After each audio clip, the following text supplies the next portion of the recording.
In the opulent drawing rooms of Regency England, where fortunes were won and lost on the turn of a card and marriages were mere transactions between powerful families, one reckless wager would shatter the carefully constructed world of high society. When the arrogant Duke of Ashworth accepted a cruel bet involving the kingdom's most overlooked woman, he believed he was claiming an easy victory. Little did he know that beneath her modest exterior lay secrets that would make him the most envied or most foolish man in all of England. If you're listening to this story, don't forget to click the like button, subscribe to the channel, and tell me in the comments from which part of the world you're listening to this story. I want to know how far it has travelled. The autumn rain drummed against the tall windows of Ashworth Manor as Sebastian Blackwood, the 7th Duke of Ashworth, lounged in his leather chair with the casual arrogance of a man who had never known want. At 28, he possessed the kind of devastating handsomeness that had made him the most sought-after bachelor in London. Dark hair that caught the firelight, piercing blue eyes that seemed to see through every deception except his own, and a smile that could charm a fortune from a miser's purse.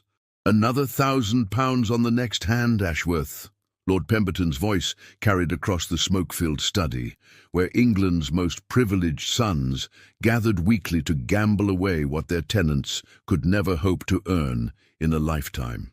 Sebastian's fingers drummed against his brandy glass, the amber liquid catching the light like liquid gold. "Make it 2,000, Pemberton.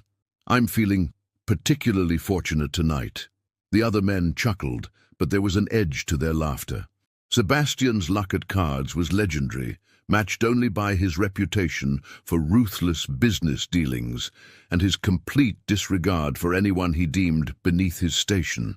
He had inherited not only one of England's oldest dukedoms, but also a fortune so vast that even he had stopped counting the zeros.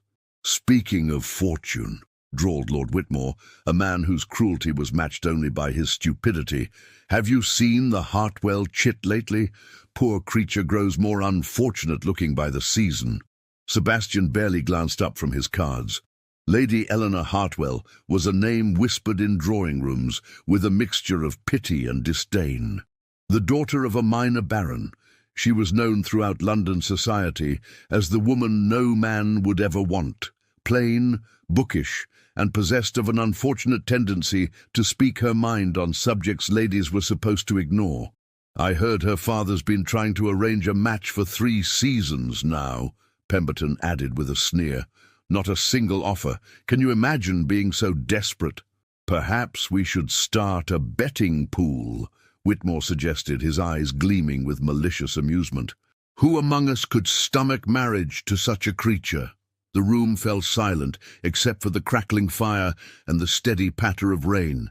Sebastian looked up slowly, his blue eyes cold as winter frost. "Are you suggesting what I think you're suggesting, Whitmore? A wager, Your Grace, the ultimate test of a gentleman's fortitude." Whitmore's smile was sharp as a blade.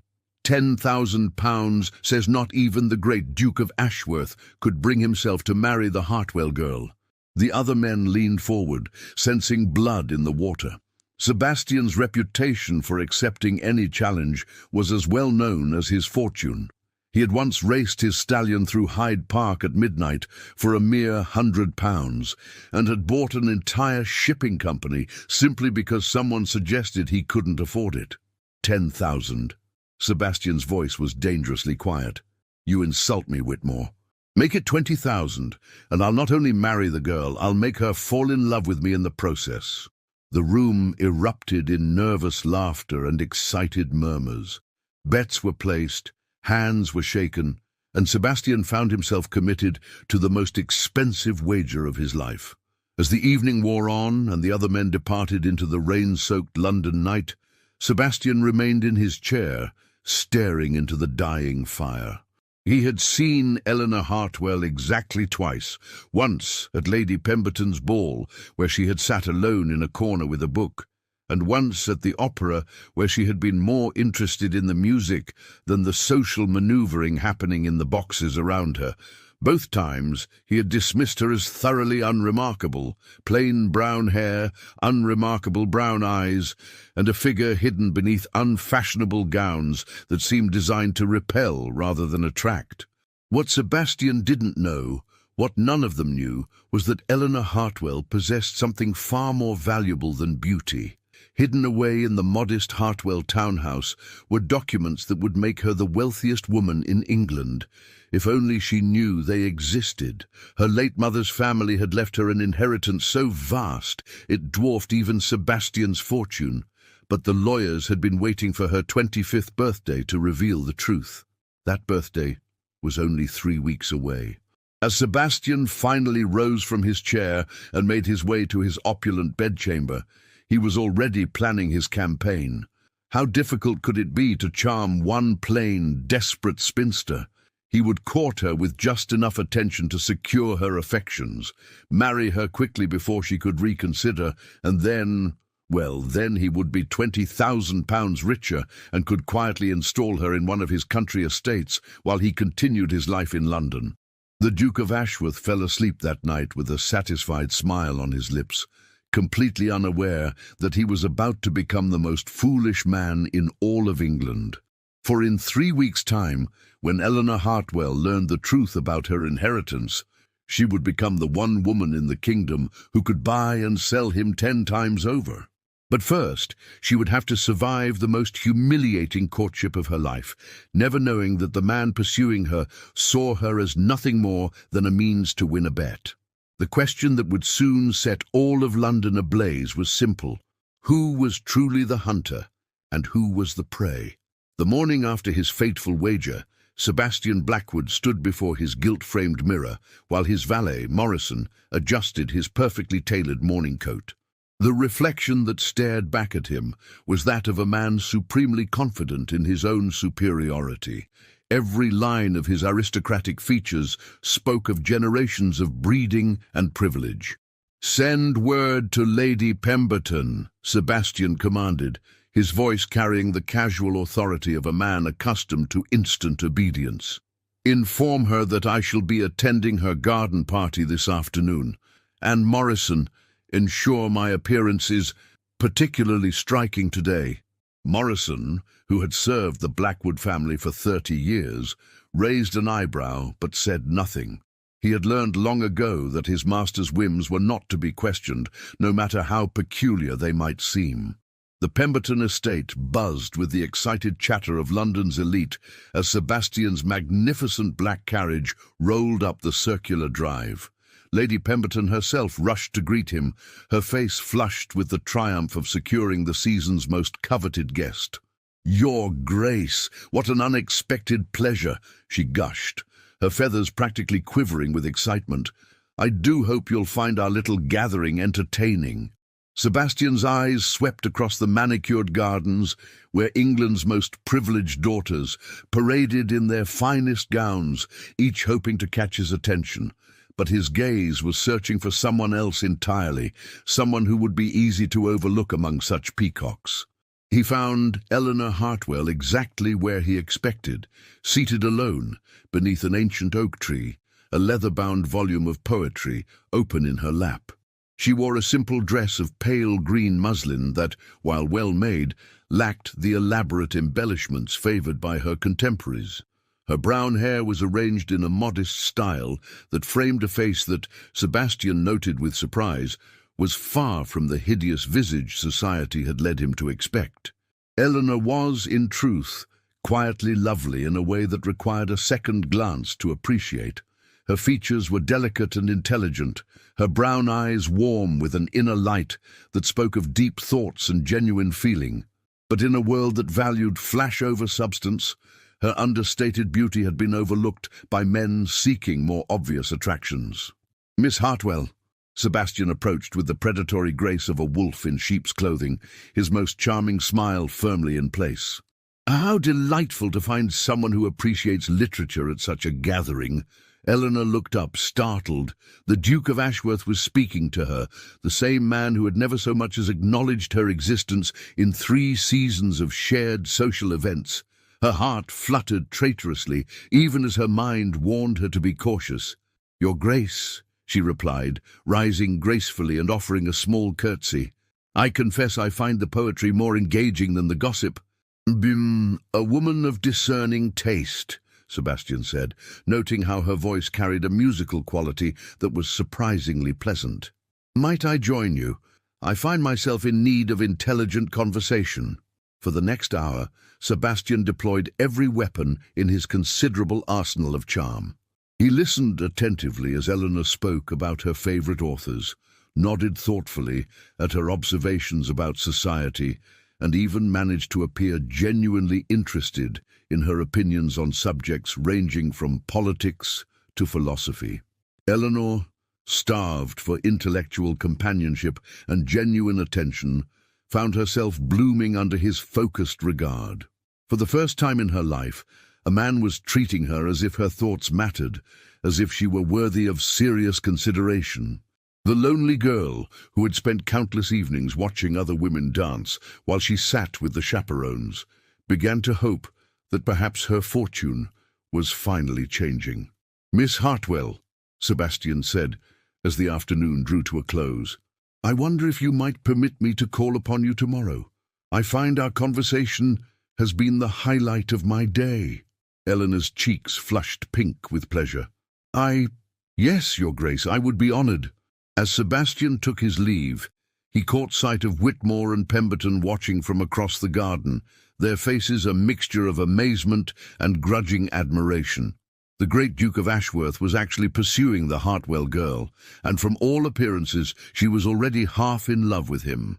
Over the following weeks, Sebastian's courtship became the talk of London. He called upon Eleanor daily, bringing her rare books and engaging her in lengthy discussions about subjects that would have bored him to tears with any other woman. He escorted her to the opera, where he made a point of being seen whispering in her ear during the performance. He even convinced her to dance with him at Lady Morrison's ball, where the sight of the kingdom's most eligible bachelor waltzing with the season's most overlooked wallflower sent shockwaves through the ballroom. Eleanor, meanwhile, was living in a dream. The man she had admired from afar for years was not only paying her attention, but seemed genuinely captivated by her company.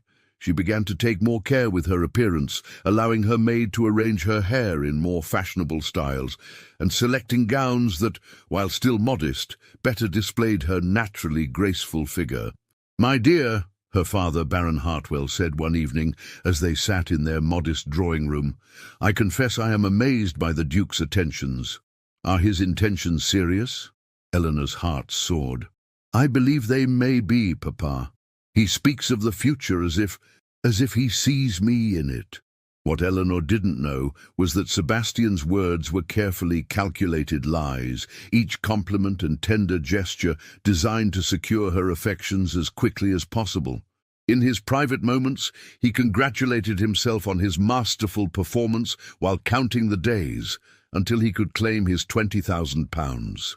The climax of Sebastian's campaign came at the Duchess of Marlborough's Grand Ball, the most prestigious event of the season.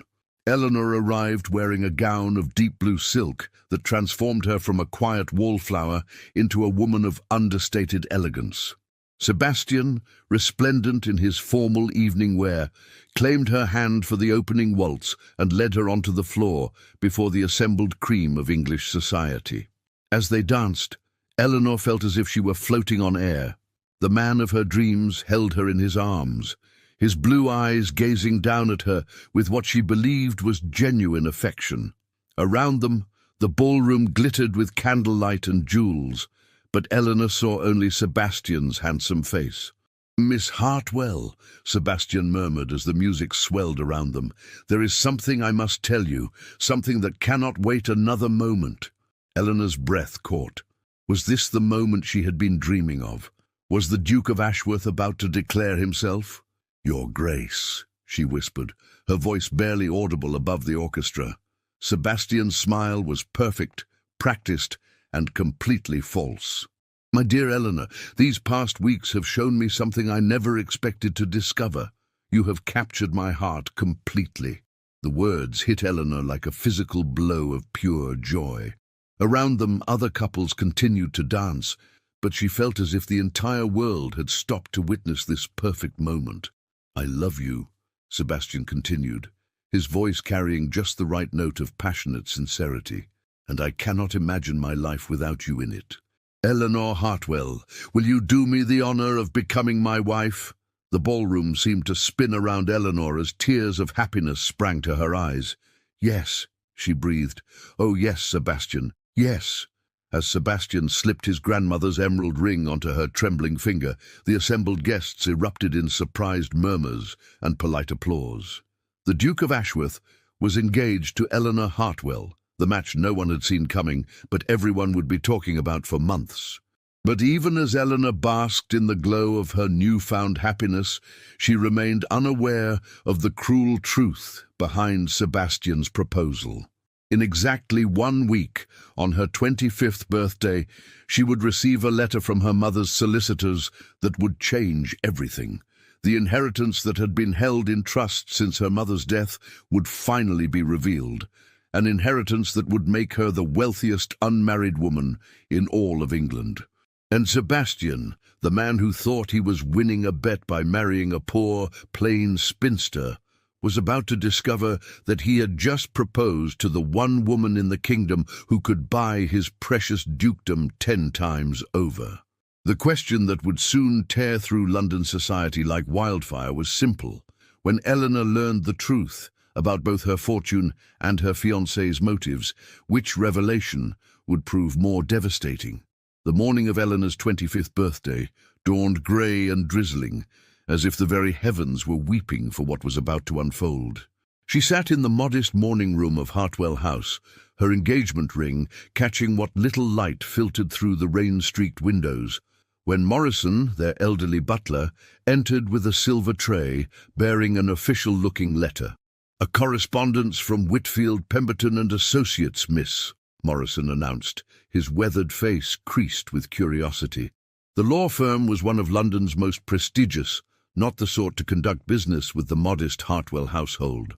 Eleanor's fingers trembled slightly as she broke the wax seal, expecting perhaps some legal formality related to her upcoming marriage to Sebastian. Instead, the words that met her eyes seemed to dance and blur as their meaning slowly penetrated her consciousness. "Dear Miss Hartwell," the letter began in precise legal script, "we are pleased to inform you that upon reaching your 25th birthday, you are now entitled to claim the inheritance left to you by your late maternal grandmother, the Countess of Ravenshollow. The estate, which has been held in trust and carefully managed for the past decade, now totals approximately £400,000, along with properties in Yorkshire, Scotland and Ireland." The letter fluttered from Eleanor's nerveless fingers as the full magnitude of her situation crashed over her like a tidal wave. £400,000. The sum was so vast it defied comprehension, more money than most noble families possessed, more than enough to purchase entire counties. She was not merely wealthy, she was one of the richest individuals in all of England. For several minutes, Eleanor sat in stunned silence, her mind reeling with the implications. All those years of careful economy, of wearing last season's gowns and declining invitations because they couldn't afford the proper attire, all of it had been unnecessary. Her mother had died when Eleanor was 15, taking the secret of the inheritance to her grave, leaving only instructions with the solicitors to reveal the truth on Eleanor's 25th birthday. But even as the shock of her newfound wealth began to settle, a more disturbing realization crept into her consciousness. Sebastian's sudden interest in her, his whirlwind courtship, his passionate declarations of love. The timing was too convenient, too perfectly orchestrated. A man who had ignored her existence for 3 seasons had suddenly discovered her charms just weeks before she came into her inheritance. Eleanor's hands shook as she retrieved the letter from the floor, reading it again to ensure she hadn't imagined the staggering figures. No, it was all terrifyingly real. She was rich beyond her wildest dreams, and quite possibly the victim of the most calculated deception of her life. The sound of carriage wheels on cobblestones drew her attention to the window. Sebastian's magnificent black carriage was pulling up to their modest front door, right on schedule for their planned morning ride through Hyde Park. Eleanor watched through the rain-streaked glass as he emerged, impeccably dressed as always, his handsome face wearing the charming smile that had so thoroughly captivated her heart. "Miss Eleanor," Morrison announced, "His Grace the Duke of Ashworth has arrived." "Tell him," Eleanor began, then stopped. She needed time to think, to process this earth-shattering revelation before facing the man who might have deceived her so completely. "Tell him I am indisposed, a headache. Ask him to call again tomorrow." Morrison's eyebrows rose slightly. It was unlike Eleanor to refuse the Duke's company, but he bowed and departed to deliver the message. Through the window, Eleanor watched Sebastian's face change from confident expectation to surprise, then to something that might have been annoyance before he schooled his features back into polite concern. As his carriage disappeared into the London traffic, Eleanor made a decision that would change the course of her life. She needed to escape, to think clearly away from the suffocating atmosphere of London society and Sebastian's overwhelming presence. There was only one person she could trust with this devastating secret, one person who had always seen through society's pretenses with razor-sharp clarity.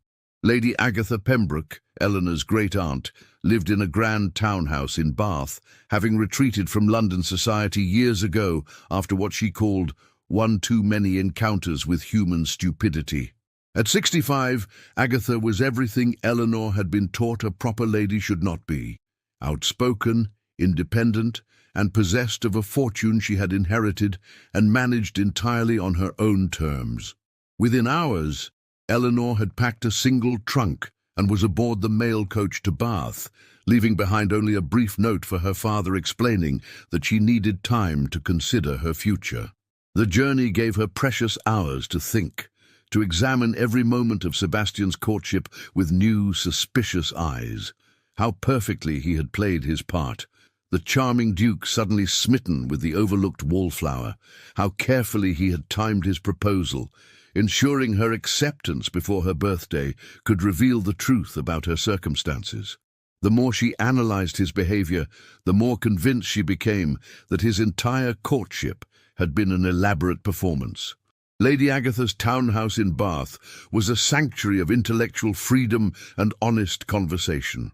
Unlike the rigid formality of London society, Agatha's home was filled with books, art, and the kind of stimulating discourse that Eleanor had always craved. When Eleanor arrived unannounced on her doorstep, rain-soaked and emotionally shattered, Agatha took one look at her great-niece's face and ushered her inside without a single question. "My dear child," Agatha said once Eleanor was settled before a roaring fire with a cup of strong tea, "you look as though you've seen a ghost, or perhaps discovered that someone you trusted was one." The words broke through Eleanor's carefully maintained composure, and the entire story came pouring out: the inheritance, Sebastian's sudden courtship, her growing suspicions about his motives. Agatha listened without interruption, her sharp grey eyes growing increasingly stormy as the tale unfolded. £400,000, Agatha mused when Eleanor finished. "My dear, you're not merely wealthy, you're a force of nature. And this Duke of yours—" Her voice dripped with disdain. "I've heard whispers about Sebastian Blackwood, arrogant, entitled, and possessed of the kind of casual cruelty that comes from never having faced real consequences."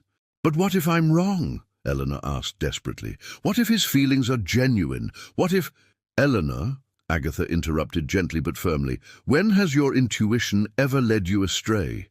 You've always been able to see through people's pretenses. Trust that gift now." Over the following days, Agatha helped Eleanor process not just the betrayal, but the incredible opportunity that lay before her. With her newfound wealth came freedom, the freedom to choose her own path, to live life on her own terms, to never again be dependent on anyone's approval or affection. You could travel, Agatha suggested as they walked through Bath's elegant crescents. See the world, experience cultures beyond England's shores. You could patronize the arts, support causes you believe in, make a real difference in the world. But even as Eleanor began to envision a life of independence and purpose, she couldn't entirely banish thoughts of Sebastian. Despite everything, part of her heart still hoped that she was wrong, that his feelings for her were real. It was a hope that would soon be tested in the most devastating way possible. On their third evening in Bath, as Eleanor and Agatha sat reading in the comfortable library, a knock at the door interrupted their peaceful evening. Morrison, Agatha's butler, not to be confused with the Hartwell family's servant, entered with a troubled expression. "My lady, there's a gentleman caller. Says he's the Duke of Ashworth, here to see Miss Eleanor. He seems quite agitated." Eleanor's blood turned to ice. Sebastian had followed her to Bath, had somehow discovered her refuge. Through the library window, she could see his familiar figure pacing on the front steps, his usual composure clearly strained. "What would you like me to tell him, my dear?" Agatha asked, her voice carefully neutral. Eleanor took a deep breath, drawing strength from the knowledge of her newfound independence. "Tell him I'll see him, but not alone. You'll remain with us throughout the conversation." As Morrison departed to deliver the message, Agatha reached over and squeezed Eleanor's hand. "Remember, my dear, you hold all the power now. He just doesn't know it yet." When Sebastian entered the library minutes later, Eleanor was struck by how different he seemed. Gone was the perfectly controlled Duke she had known in London. His dark hair was dishevelled from the journey, his usually immaculate clothing wrinkled, and his blue eyes held a wild edge she had never seen before. "Eleanor," he said, his voice rough with what sounded like genuine emotion. "Thank God I found you. When you disappeared without a word, I feared something terrible had happened. I needed time to think," Eleanor replied carefully, studying his face for any sign of deception. "About us. About our future." "Think about what?" Sebastian moved closer, his handsome features arranged in an expression of confused concern. "Eleanor, we're to be married. We love each other. What could possibly require such dramatic contemplation?" The word love hung in the air between them like a challenge. Eleanor felt Agatha's supportive presence beside her, drawing strength from her great-aunt's unwavering confidence. "Do we, Sebastian?" Eleanor asked quietly. "Do we truly love each other? Or is there perhaps something else motivating this sudden romance?" For just a moment, so brief she might have imagined it, something flickered in Sebastian's eyes. Surprise, guilt, fear, but it was gone so quickly that Eleanor couldn't be certain what she had seen. "I don't understand," Sebastian said, but his voice carried a note of uncertainty that hadn't been there before. "Eleanor, you're frightening me. Has someone said something to poison your mind against me?" It was the perfect response. Concerned, loving, slightly wounded. If Eleanor hadn't spent the past 3 days analyzing every moment of their courtship, she might have been convinced. But now, with the clarity that distance and wealth had provided, she could see the calculation behind his words. "No one has said anything," Eleanor replied, rising from her chair with a grace that surprised even herself. "But sometimes silence speaks louder than words. Sometimes what people don't say reveals more than what they do." As she stood there, facing the man who had so thoroughly deceived her, Eleanor felt something shift inside her chest. The desperate, grateful girl who had accepted his proposal was gone, replaced by a woman who finally understood her own worth. The question now was whether Sebastian would reveal his true nature, or continue the charade that had brought them to this moment. But Eleanor was no longer the same woman who had danced in his arms just days ago, and the game he thought he was playing was about to change in ways he could never have imagined. The tension in Lady Agatha's library was thick enough to cut with a knife as Sebastian stared at Eleanor, his mind racing to understand what had changed. The woman before him bore little resemblance to the grateful, blushing girl who had accepted his proposal just days ago. There was something different in her posture, a quiet confidence that hadn't been there before, and it unnerved him more than he cared to admit. "Eleanor," Sebastian said, his voice taking on the commanding tone that had never failed to bend others to his will, "I demand to know what has brought about this sudden change in your demeanor. We are engaged to be married. You owe me an explanation." Lady Agatha's sharp intake of breath was audible in the sudden silence. Eleanor felt her great-aunt's eyes upon her, offering silent support, but she knew this moment belonged to her alone. The old Eleanor would have crumbled under Sebastian's imperious demand, would have apologized and sought to placate him. But the woman who now stood before him, the woman who had discovered both her fortune and her strength, was made of sterner stuff.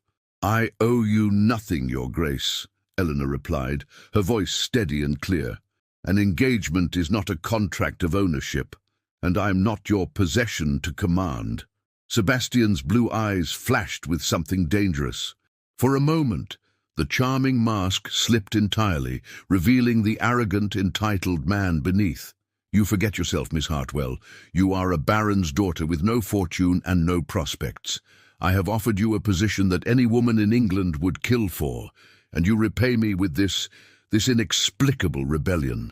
The words hung in the air like a slap, and Eleanor felt the last vestiges of her romantic illusions crumble to dust. There it was, the truth she had suspected but hoped against. To Sebastian, she was nothing more than a charity case, a poor relation he was graciously elevating through marriage. "No fortune," Eleanor repeated softly, and something in her tone made Sebastian's eyes narrow with sudden wariness. "How curious that you should mention that, Your Grace. Tell me, what do you know of my financial circumstances?" "I know that your father is a minor baron with modest holdings," Sebastian replied, but there was uncertainty creeping into his voice now. "I know that you have lived quietly, without the advantages that wealth provides. I know that marriage to me would secure your future in ways you could never achieve on your own." Eleanor exchanged a meaningful glance with Lady Agatha, who was watching the proceedings with the fascinated attention of someone witnessing a masterful chess match. The older woman's slight nod gave Eleanor the courage to play her hand. "How very thorough your research has been," Eleanor said, moving to stand beside the fireplace where the flames cast dancing shadows across her face. "But I'm afraid your information is somewhat outdated." Sebastian's jaw tightened. "What do you mean?" "I mean, Your Grace, that as of 3 days ago, my 25th birthday to be precise, I came into an inheritance that makes me one of the wealthiest women in England." Eleanor's voice was calm, almost conversational, but her words hit Sebastian like physical blows. £400,000, along with extensive properties. I believe that makes me considerably richer than you are." The colour drained from Sebastian's face as the implications crashed over him. Eleanor Hartwell, the poor plain spinster he had condescended to marry for a bet, was wealthy beyond his wildest dreams, wealthy enough to buy his estate 10 times over, wealthy enough to make him look like a fortune hunter. That's impossible," Sebastian stammered, his usual eloquence deserting him entirely. "If you had such wealth, why would you live so modestly? Why would your father—" "Because neither of us knew," Eleanor interrupted. "The inheritance was held in trust until my 25th birthday. My mother died without telling us of its existence." She paused, studying Sebastian's stricken face with something approaching pity. "Rather inconvenient timing for your purposes, wouldn't you say?" Sebastian's mind was reeling, trying to process this catastrophic turn of events. The bet. Dear God, the bet. £20,000 had seemed like easy money when he thought he was marrying a penniless nobody. But now he looked like exactly what he was. A fortune hunter who had targeted what he believed to be a vulnerable woman. "Eleanor," he began desperately, "you must understand, my feelings for you have nothing to do with money. I fell in love with your mind, your spirit." "Did you?" Eleanor's voice cut through his protestations like a blade. "How fascinating, because I've been wondering about the timing of your sudden interest in me. 3 seasons you ignored my existence, Sebastian. 3 years of shared social events where you never once acknowledged me.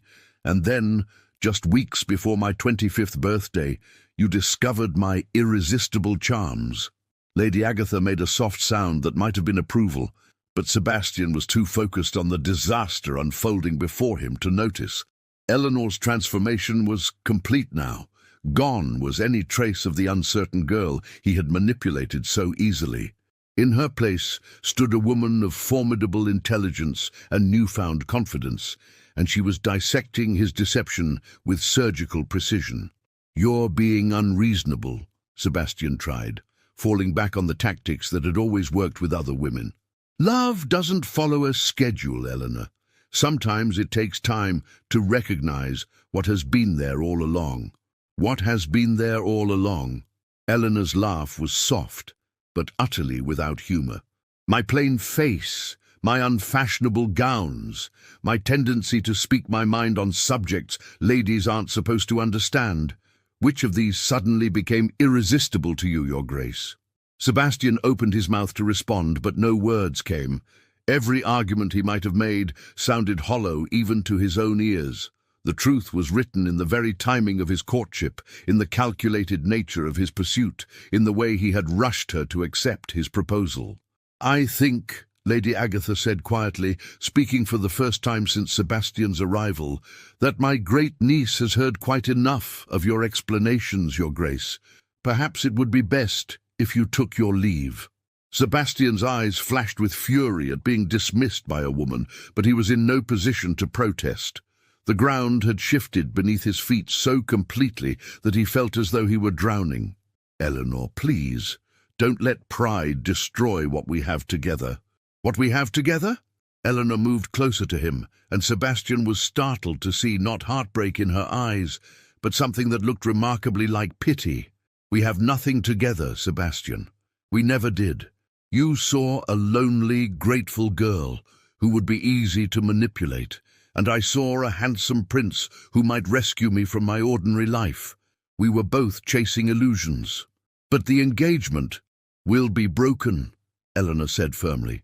"I'll ensure that the announcement appears in tomorrow's papers, along with a statement that the decision was mutual and amicable. Your reputation will remain intact." Sebastian stared at her. This woman who had somehow transformed from victim to victor in the space of a few days. "And if I refuse to agree to this mutual decision?" Eleanor's smile was sharp as winter frost. "Then I suppose London society will be treated to a very interesting story about a duke who proposed to a woman he believed to be penniless, only to discover she could buy his estate 10 times over. I imagine the betting books at White's would find that quite entertaining." The threat hit its mark. Sebastian's face went white as he realized the impossible position he was in. If he fought the broken engagement, Eleanor could destroy his reputation with a few well-chosen words. If he agreed to it, he would lose both the bet and any chance of claiming her fortune.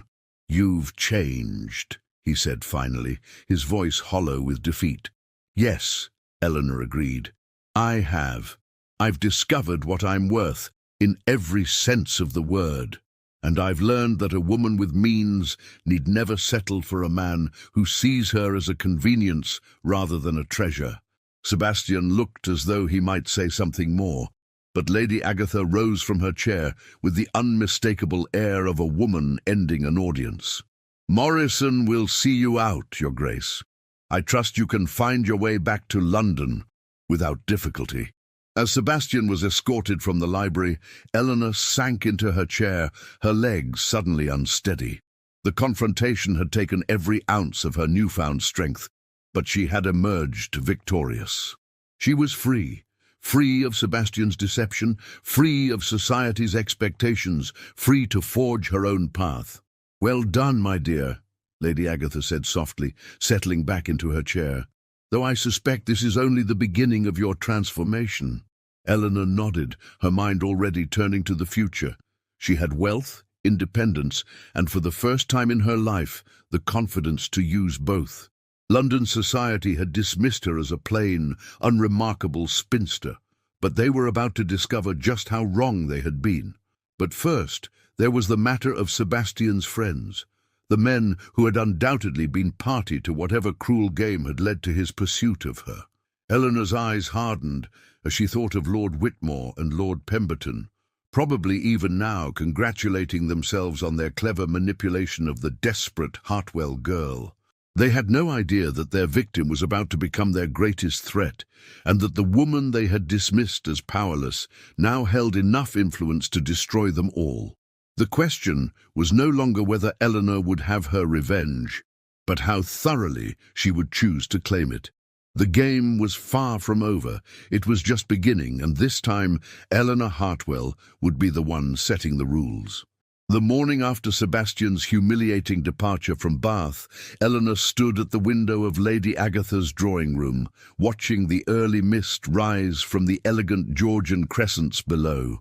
For the first time in days, she felt truly at peace. The weight of deception had been lifted from her shoulders, and in its place was something she had never experienced before: the intoxicating freedom of absolute independence. "The announcement has been sent to the Times," Lady Agatha announced, entering the room with a satisfied expression.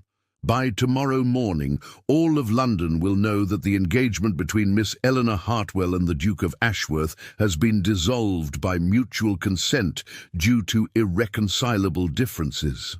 Eleanor turned from the window, a small smile playing at her lips. "I imagine Sebastian is having a rather unpleasant morning explaining the situation to his friends." "Indeed," Agatha replied with obvious relish, "though I suspect his discomfort is only beginning. Word of your inheritance will spread quickly once you return to London, and society will draw its own conclusions about the timing of his courtship." But Eleanor's mind was already moving beyond thoughts of Sebastian and his humiliation. The past week had shown her something profound about herself, that beneath the quiet, overlooked exterior she had cultivated for so long lay a woman of considerable strength and intelligence. Now, with the means to support her independence, she was eager to discover what else she might be capable of. "Aunt Agatha," Eleanor said, settling into the chair beside her great-aunt, "I've been thinking about what you said regarding travel and patronage. I believe I should like to see something of the world before I decide how to use my fortune." Agatha's eyes sparkled with approval. "An excellent notion, my dear. Where would you like to begin?" "Italy," Eleanor replied without hesitation. "I've always dreamed of seeing the art galleries of Florence, the canals of Venice, the ancient ruins of Rome. And perhaps I might establish a foundation to support female artists and writers who lack the means to pursue their talents." "A worthy cause," Agatha agreed, "and one that will certainly raise eyebrows among the gentlemen who believe women's minds are too delicate for serious artistic endeavour." Their conversation was interrupted by Morrison's entrance with the Morning Post. Among the usual correspondence was a letter bearing the seal of Whitfield, Pemberton and Associates, Eleanor's solicitors. "More details about the inheritance, I expect," Eleanor murmured, breaking the seal. But as she read the contents, her expression grew increasingly amazed. "What is it, my dear?" Agatha asked, noting Eleanor's stunned silence. "It appears," Eleanor said slowly, "that my inheritance is even more substantial than originally reported. The solicitors have completed their full accounting, and the total comes to nearly £600,000, not 400. Additionally, there are investments in shipping companies, textile mills, and—" she paused, her eyes widening, "and a controlling interest in several London newspapers." Agatha's eyebrows rose sharply. "Newspapers? My dear child, do you realize what this means? You don't just have wealth, you have influence, the power to shape public opinion, to expose corruption, to champion causes that matter to you." Eleanor felt a thrill of possibility course through her veins. She had spent her entire life being dismissed and overlooked, but now she possessed the means to ensure that other women would never suffer the same fate. The newspapers alone gave her a platform that most reformers could only dream of. "I think," Eleanor said carefully, "that it's time I return to London. but not as the same woman who left. Over the following days, Eleanor and Lady Agatha planned her transformation with military precision. New gowns were commissioned from Bath's finest modiste, not the modest, self-effacing styles Eleanor had always worn, but elegant creations that showcased her natural grace and intelligence. A lady's maid was hired, along with a small but efficient household staff. Most importantly, Eleanor began studying the business reports from her various investments, determined to understand every aspect of her newfound empire. When Eleanor's carriage finally rolled through the gates of London a week later, she bore little resemblance to the uncertain girl who had fled the city in confusion and heartbreak. Her new wardrobe was a masterpiece of understated elegance, rich fabrics in jewel tones that complemented her coloring, cut in styles that emphasized her naturally graceful figure. Her hair was arranged in a sophisticated style that framed her face beautifully, and her bearing radiated the quiet confidence of a woman who knew her own worth. But the most dramatic change was in Eleanor herself. Gone was the apologetic posture, the tendency to fade into the background, the desperate gratitude for any attention. In its place was a woman of unmistakable authority, someone who commanded respect rather than begging for it. Eleanor's first stop was not her father's modest townhouse, but rather the offices of the London Herald, one of the newspapers she now owned. The editor, Mr. James Whitfield, a distant relation of her solicitors, was a progressive-minded man who had been chafing under the previous owner's conservative restrictions. "Miss Hartwell," Whitfield said, rising from behind his cluttered desk as Eleanor was announced. "I confess I was surprised to receive your message. I had no idea the new owner was—" "A woman?" Eleanor finished with an amused smile. "Yes, I imagine that comes as quite a shock, but I assure you, Mr. Whitfield, I have every intention of taking an active role in the paper's direction." Over the next hour, Eleanor outlined her vision for the London Herald: investigative journalism that exposed social injustices, coverage of women's issues that other papers ignored, and a commitment to truth over sensationalism. Whitfield listened with growing excitement, recognizing in this unexpected proprietor a kindred spirit who shared his passion for meaningful journalism. "There is one story," Eleanor said as their meeting drew to a close, "that I believe deserves immediate attention. The practice of wealthy men making bets on the romantic prospects of vulnerable women. I think our readers would be fascinated to learn how common such cruel wagers have become among London's elite." Whitfield's eyes sharpened with professional interest. "Do you have specific information about such practices, Miss Hartwell?" "I have first-hand knowledge," Eleanor replied calmly. "And I believe it's time the public learned exactly what passes for entertainment among certain members of the aristocracy." As Eleanor left the Herald offices, she felt a deep satisfaction at the thought of Sebastian and his friends reading about their cruel games in the morning paper. But her revenge would be far more sophisticated than mere public embarrassment. She intended to use her newfound power to ensure that no other woman would ever be victimized as she had been. Her next stop was Lady Pemberton's afternoon salon, where London's most influential women gathered to discuss literature, politics, and society gossip. Eleanor's arrival caused a sensation, not only because of her dramatic transformation, but because word of her broken engagement and mysterious inheritance had already begun to circulate. "Miss Hartwell!"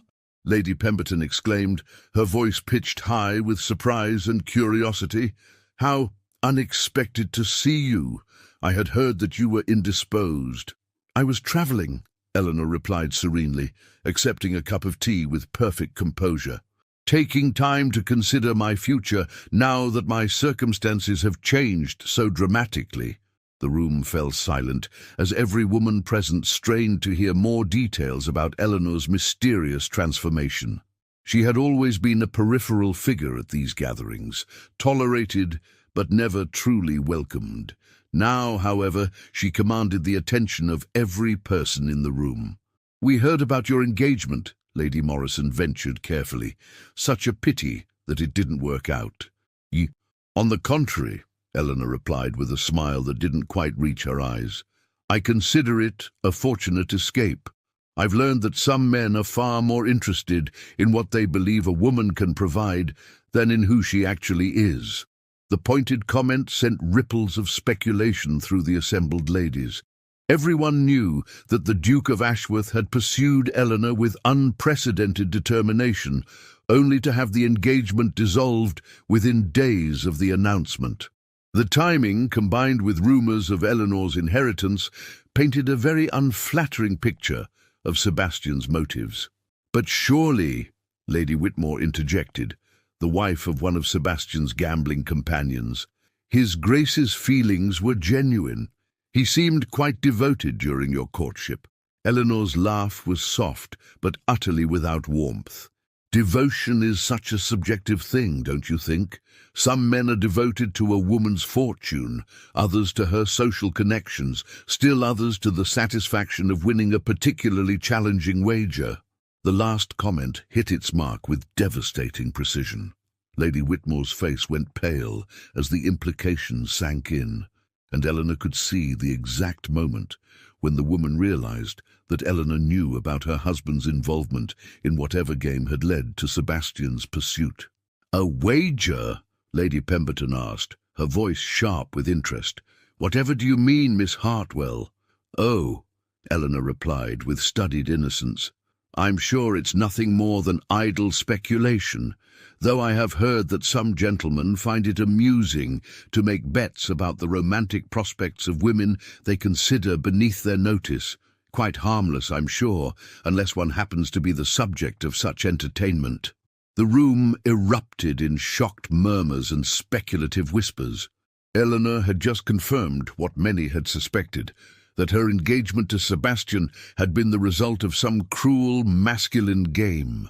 The revelation would spread through London society like wildfire, destroying not only Sebastian's reputation, but that of his associates as well. As Eleanor took her leave from the salon, she felt a deep sense of satisfaction.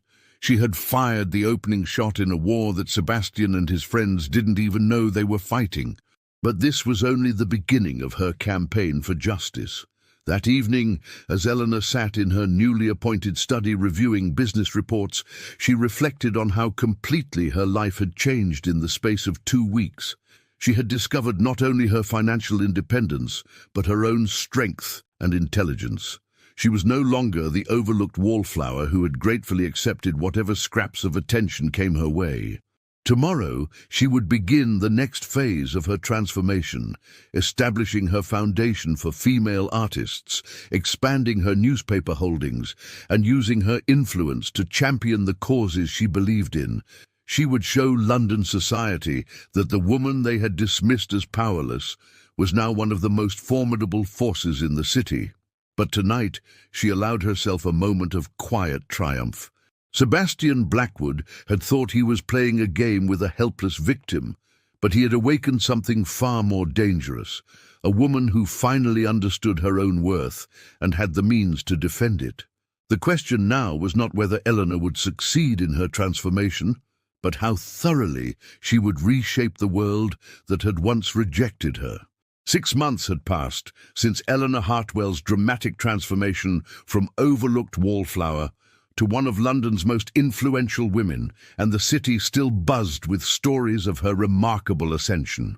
On this crisp spring morning, she stood in the sunlit conservatory of her newly acquired mansion in Mayfair, a palatial residence that had once belonged to a duke who had gambled away his fortune and been forced to sell to the very woman society had once pitied. The conservatory had been converted into Eleanor's private office, where she conducted the business of her growing empire with the same quiet efficiency that had once made her invisible in drawing rooms. Sunlight streamed through the glass walls, illuminating the correspondence spread across her mahogany desk, letters from female artists seeking patronage, reports from her newspaper editors, and invitations to social events where her presence was now eagerly sought rather than merely tolerated. "Miss Hartwell," announced her secretary, Miss Caroline Ashford, a sharp-minded young woman Eleanor had rescued from a life of genteel poverty and trained in the intricacies of business management. "Dr. Elias Reed has arrived for your appointment." Eleanor looked up from the architectural plans she had been reviewing, designs for a new women's college she was funding in Yorkshire, and felt the familiar flutter of anticipation that Dr. Reed's visits always brought.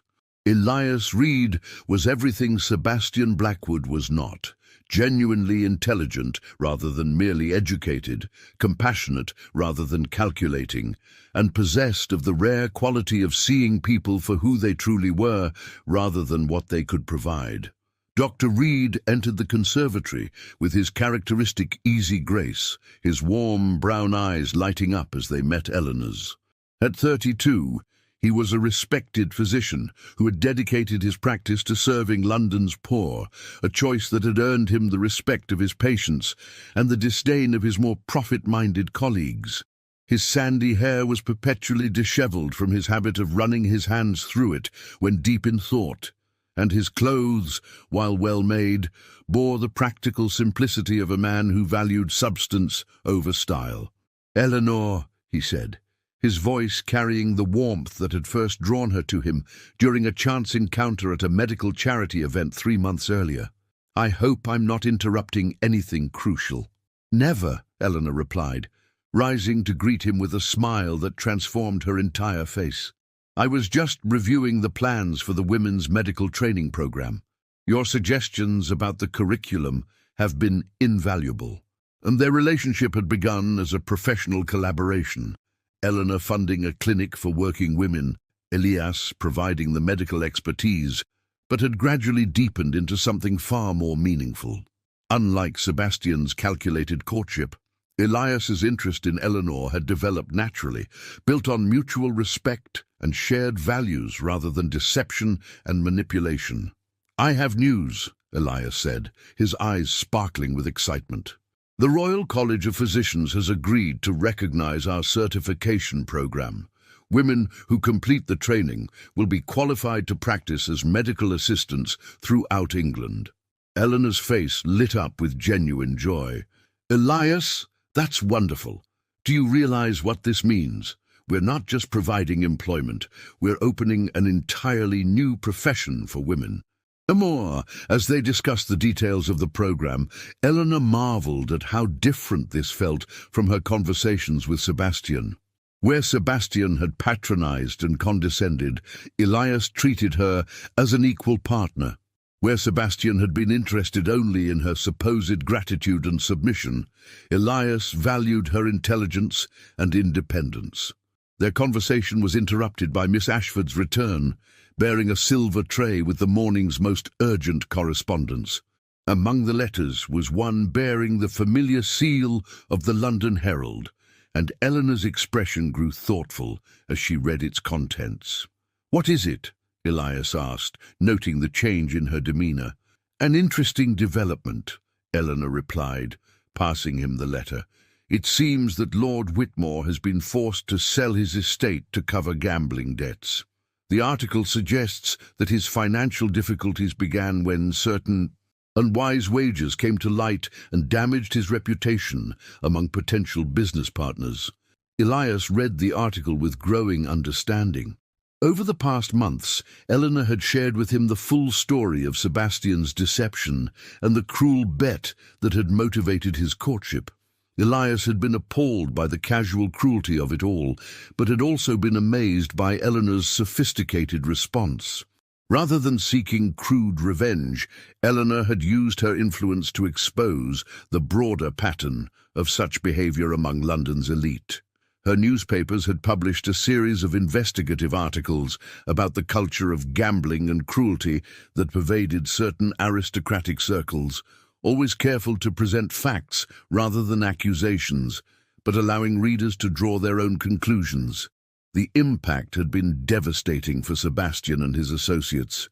Lord Pemberton had been forced to resign from several prestigious clubs when his involvement in betting on women's romantic prospects became public knowledge. Lord Whitmore's business ventures had collapsed as potential partners distanced themselves from his tainted reputation. and Sebastian himself had become a social pariah, his name synonymous with the worst kind of masculine duplicity. "I confess," Elias said, returning the letter, "I'm impressed by the thoroughness of your campaign. You've managed to destroy their reputations without ever directly attacking them. Truth has a way of being its own revenge," Eleanor replied with satisfaction. "I simply ensured that the truth became widely known." But even as she spoke of her former tormentors, Eleanor's mind was focused on the future rather than the past. The woman who had once defined herself by others' opinions now measured her worth by her own accomplishments. She had established 3 schools for working-class girls, funded a dozen female artists whose work was now displayed in galleries across Europe, and used her newspapers to champion causes from women's suffrage to workers' rights. "There's something else I wanted to discuss with you," Elias said, his voice taking on a more serious tone. "I've been offered a position with a medical mission in India. They're establishing hospitals in remote regions, bringing modern medicine to areas that have never had access to proper health care." Eleanor felt her heart skip a beat. "That sounds like exactly the kind of work you've always dreamed of doing." "It is," Elias agreed, "but it would mean leaving London for at least 2 years, possibly longer." He paused, his eyes searching her face. "I wanted to know how you felt about that possibility." The question hung in the air between them, loaded with implications neither had yet voiced. Eleanor knew that Elias was asking about more than just her opinion on his career prospects. Over the past months, their professional partnership had evolved into something deeper, though neither had explicitly acknowledged the growing attraction between them. "I think," Eleanor said carefully, "that a man should follow his calling wherever it might lead him, even if it means leaving behind someone he's grown quite fond of." Eleanor's breath caught at the gentle admission.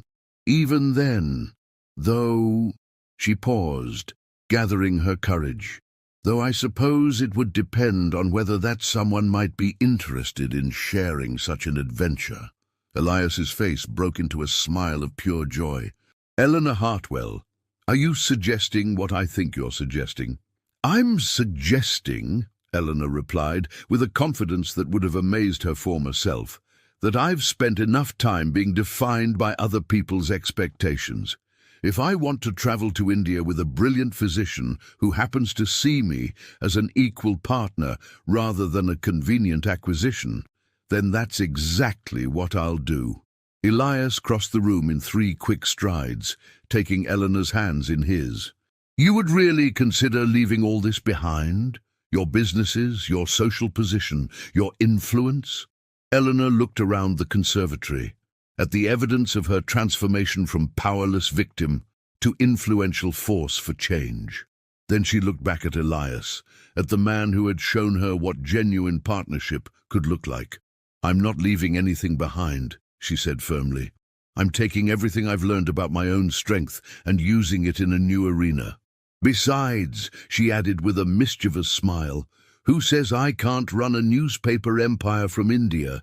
The world is becoming smaller every day, and I've learned that a woman with determination and resources can accomplish anything she sets her mind to." As Elias pulled her into his arms, Eleanor reflected on the extraordinary journey that had brought her to this moment. 6 months ago, she had been a woman defined by others' perceptions, the plain wallflower, the grateful recipient of masculine attention, the victim of cruel games. Now she was a woman who defined herself, successful businesswoman, social reformer, and partner to a man who valued her mind as much as her heart. The sound of carriage wheels on cobblestones drew their attention to the window, where a familiar black carriage was pulling up to Eleanor's front door. Sebastian Blackwood emerged, his once immaculate appearance now showing signs of strain. His clothes, while still expensive, lacked their former perfection, and his handsome face bore the haggard look of a man whose world had crumbled around him. "What do you suppose he wants?"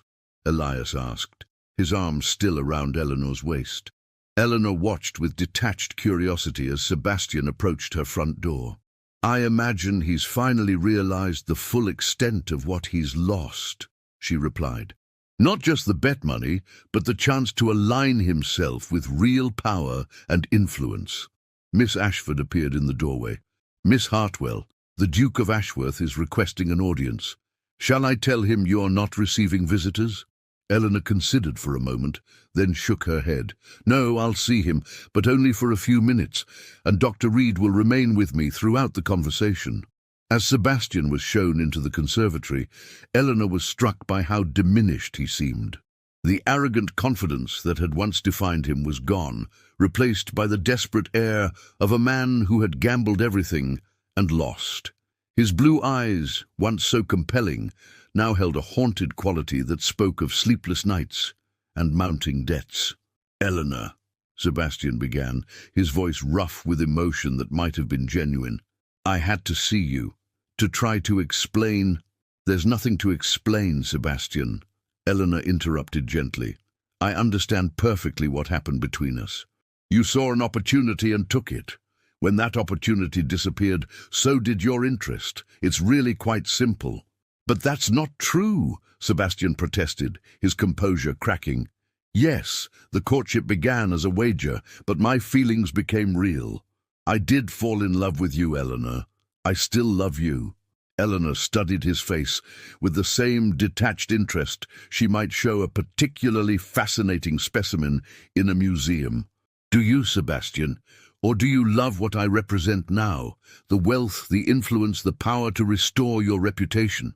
Sebastian's silence was answer enough. Eleanor felt a profound sense of closure as she realized that the man who had once seemed so magnificent was, in truth, rather small and pathetic. His entire sense of self had been built on others' deference and admiration, and when those were stripped away, there was very little left. "I think," Eleanor said kindly but firmly, "that it's time you left, Sebastian. You have no place in my life now, and frankly, I'm not sure you ever did." As Sebastian was escorted from her home, Eleanor turned back to Elias, who was watching her with undisguised admiration. "You handled that with remarkable grace," he said. "I've learned," Eleanor replied, "that the best revenge is living well." Sebastian thought he was playing a game with a helpless victim, but he actually awakened a woman who was capable of far more than either of them ever imagined. 6 months later, as Eleanor stood on the deck of a ship bound for Bombay, watching the English coastline disappear into the morning mist, she reflected on the extraordinary transformation her life had undergone. Beside her, Elias pointed out landmarks and shared his excitement about the work they would do together in India. In her cabin below were the latest reports from her businesses, all thriving under the capable management of the team she had assembled. Eleanor Hartwell had begun her story as a woman defined by others' expectations and limitations. She was ending it as a woman who had learned to define herself, who had discovered that true power came not from others' approval, but from her own sense of worth and purpose. The girl who had once been grateful for any attention had become a woman who commanded respect through her own accomplishments. As the ship carried her toward new adventures and new opportunities to make a difference in the world, Eleanor smiled at the thought of how wrong everyone had been about her. They had seen a plain, powerless wallflower, but she had always been a force of nature waiting for the right moment to bloom. And bloom she had in ways that would have been impossible to imagine when her story began. The question now was not what Eleanor Hartwell might become, but what new world she would conquer with the strength she had finally learned to claim as her own. If this story of transformation and triumph has moved you, I invite you to share it with others who might need to hear Eleanor's message, that true worth comes from within, that every ending can become a new beginning, and that sometimes the greatest victories come from learning to value ourselves as much as we deserve to be valued. Subscribe for more stories of courage, resilience, and the extraordinary power of the human spirit to overcome any obstacle and bloom wherever it's planted.